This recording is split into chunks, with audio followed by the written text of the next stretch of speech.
ఈ సహోదరి సహోదరులు, పక్షవాతంతో పడి ఉన్నటువంటి వాడిని బాగు చేయటం, స్వస్థపరచడం కష్టమా? ఒక పాపిష్టి వాడి పాపములు క్షమించటం కష్టమా? యేసుక్రీస్తు ఆ రోజు ప్రశ్నించాడు. వాస్తవం ఏమిటి? యేసుక్రీస్తుకు పక్షవాతంతో పడి ఉన్నవాడిని బాగు చేయటం చిటికలో పని. లే అంటే వాడు లేచి కూర్చున్నాడు. కానీ పాపిష్టి మనిషిని తను చేసిన పాపాలు క్షమించటానికి యేసుక్రీస్తు పరలోకాన్ని విడిచిపెట్టి భూమి మీదకి రావాల్సి వచ్చింది. ఎందుకని? ఇందాక చెప్పాను కదండి, మనం అందరం లైన్లో ఉన్నాం. ఎక్కడికి వెళ్ళడానికి? అగ్ని ఆరని, పురుగు చావని, నిత్యము ఏడుపు పండ్లు కొరికే భయంకరమైన నరకానికి వెళ్ళడానికి లైన్లో ఉన్నాం. ప్రతి సెకండ్కి ఇద్దరు వెళ్ళిపోతున్నారు. ప్రతి నిమిషానికి సుమారు 120 మంది నరకంలో కాలు పెడుతున్నారు.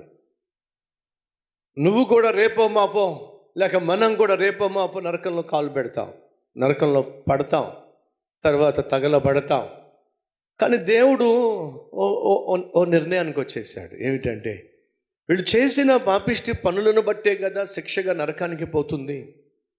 అలా నరకానికి పోతున్న వీళ్ళు నరకానికి పోకుండా ఉండాలి అంటే వాళ్ళు చేసిన పాపాలు క్షమించేస్తే వాళ్ళ శిక్ష తగ్గిపోతుంది కదా. కాబట్టి వాళ్ళని క్షమించేస్తే పోతుంది కదా అని దేవుడు ఒక నిర్ణయానికి వచ్చినప్పుడు ఒక సమస్య వచ్చింది. ఏమిటి? ఒకవేళ వాళ్ళు చేసినటువంటి పాపం వల్ల రావలసిన మరణ శిక్ష తప్పించాలి అని అంటే వాళ్ళను నేను క్షమించాలి. ఒకవేళ నేను వాళ్ళను క్షమించాను అంటే వారు పొందుకోవలసిన మరణ శిక్ష నేను పొందుకోవాలి. సహోదరి సహోదరులు, బైక్ యాక్సిడెంట్ చేసింది నేను, రిపేర్ చేయించడానికి 50-60 వేలు కట్టాల్సింది కూడా నేనే. మీరు నన్ను క్షమించినట్లయితే ఆ 50-60 వేల రూపాయలు మీరు కట్టాలి. పాపం చేసింది నేను, పాపం వల్ల వచ్చే జీతం మరణం, ఆ తర్వాత మిగిలింది నరకం. కానీ పాపం వల్ల వచ్చిన జీతాన్ని, పాపం వల్ల వస్తున్న నరక శిక్షను యేసయ్య క్షమించాలి అని ఆశపడినప్పుడు వెళ్ళెవరు చెల్లించాలి? ఆయనే చెల్లించాలి. అందుకే కదండి యేసుక్రీస్తు ఈ లోకానికి వచ్చింది. ఎందుకని? నువ్వు నేను చేసినటువంటి ప్రతి పాపము వలన నీకు నాకు రావాల్సిన శిక్ష అంతా కూడా తన మీద వేసుకోవడం ద్వారా నీకు నాకు క్షమాపణ ఉచితంగా ప్రసాదించాడు. అర్థమవుతుందా? అనగా నిన్ను క్షమించడానికి నువ్వు చేసిన పాపముల వల్ల నీకు రాబోతున్న భయంకరమైన నరక శిక్ష నుండి నిన్ను తప్పించడానికి యేసుక్రీస్తు ఈ లోకానికి వచ్చినప్పుడు తన మీదే శిక్ష వేసుకున్నాడు. తానే వేళ చెల్లించే ప్రయత్నం చేశాడు. తానే క్రయధనముగా తను అప్పగించుకున్నాడు. ప్రాయశ్చిత్త బలిగా శిలువలో మరణించాడు. అంటే అర్థం తెలుసా? శరీర సంబంధమైన అవసరాలు దేవునికి తీర్చడం కష్టమా, లేక నువ్వు చేసిన పాపిష్టి పనులను బట్టి క్షమాపణ ప్రసాదించడం కష్టమా?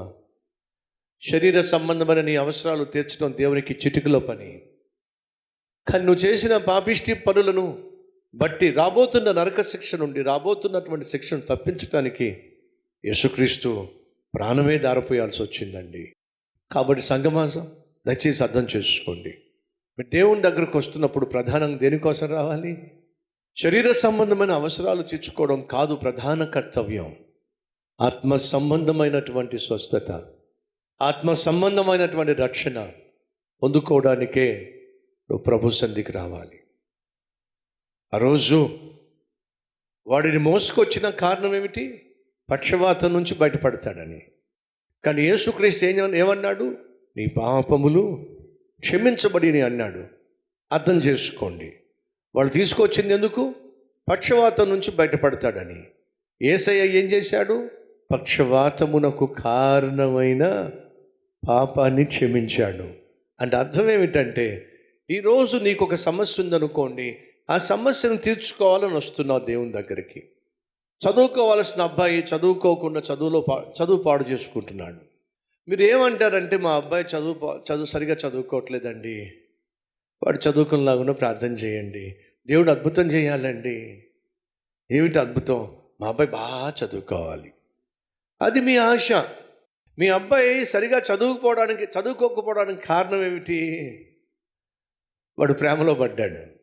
అర్థమైందా? ఎవరో ఒక అబ్బాయి పిచ్చిలో పడ్డాడు. మీరేమంటున్నారు?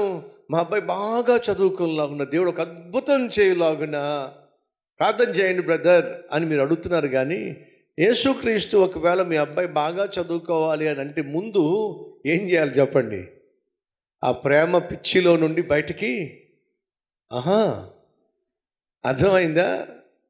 మీ ఆయన నిన్ను పట్టించుకోవట్లా, నీ పిల్లలను పట్టించుకోవట్లా, బాధ్యత లేకుండా తిరుగుతున్నాడు. కారణం ఏమిటి? తాగుబోతున్నాం. ఇప్పుడు మా ఆయన అద్భుతంగా మారిపోలాగున్నా ప్రార్థన చేయండి బ్రదర్ అంటే మొదటిగా అతనికి ఏం కావాలి చెప్పండి? తనకున్న త్రాగుబోతనం నుంచి బయటపడాలి. మా ఆయన ఆరోగ్యం బాగాలేదండి, ప్రార్థన చేయండి, దేవుడు అద్భుతం చేయలాగున, అద్భుతం చేసి మా ఆయన స్వస్థపరచులాగున ప్రార్థన చేయండి అని మీరు అడుగుతారు. కానీ ఆ రోగానికి కారణం ఏమిటి? తను సారాయి తాగుతున్నాడు, తను మత్తు పానీయాలు తీసుకుంటున్నాడు. మీరేమంటున్నారు?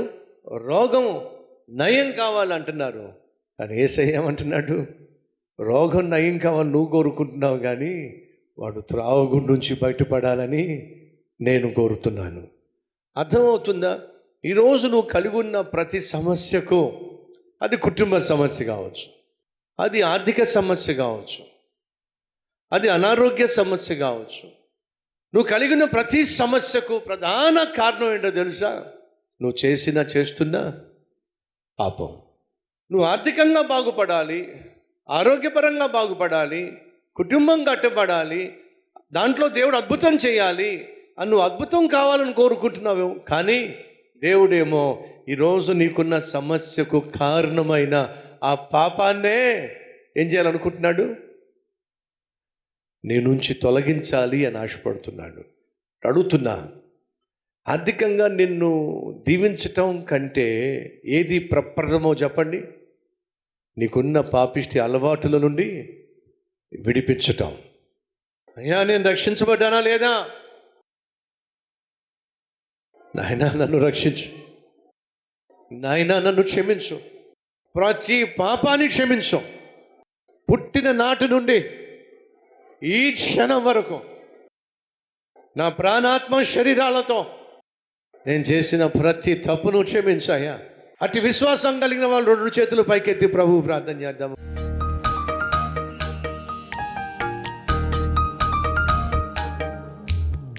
ప్రతి పాపమును క్షమించాయా, ప్రతి అతిక్రమమును క్షమించాయా, ప్రతి అపవిత్రతను క్షమించాయా.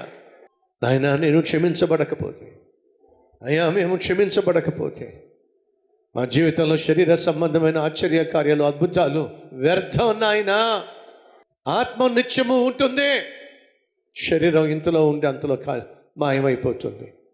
అయ్యా శరీర సంబంధమైన ఆశీర్వాదాల కోసం, స్వస్థతల కోసం, అవసరాలు తీర్చుకోవడం కోసం ఒకవేళ నాయన మేము నీ చుట్టూ ప్రదక్షిణలు చేస్తే అసలైనటువంటి రక్షణను పక్కన పెట్టేసి, అపక్షమాపణను పక్కన పెట్టేసి వీటి కోసం పడుతున్నట్లయితే నాయన మేము ఎంత ఆత్మీయ అందులో నాయన, ఎంత ఆత్మీయ అంధత్వం కలిగిన వారు నాయన, మా ఆత్మీయ అంధత్వం నుంచి విడిపించాయా. యేసు నామం పేరట వేడుకుంటున్నాం తండ్రి, ఆమేన్.